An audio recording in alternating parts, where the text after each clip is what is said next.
a wonderful way to approach a documentary is if you don't know how it's going to end.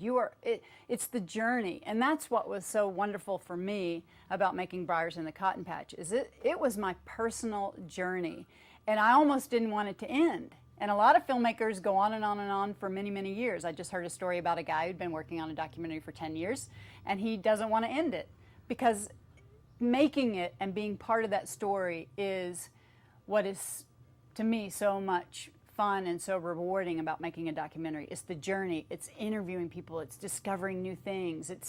It's kind of following your curiosity and not knowing where it's going to end up.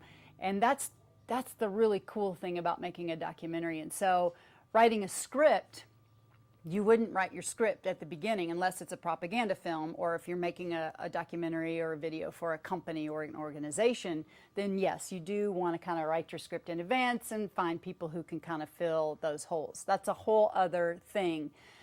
But if you're making an independent documentary, something from your heart, something out of your own curiosity, you don't write that script in advance. You have ideas of where you need to ask your questions, but the documentary is the process of discovery.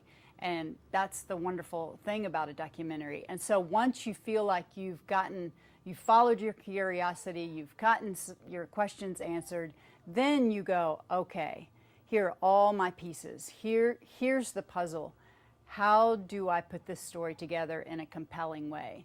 And so then you start crafting your script based on what you've gathered.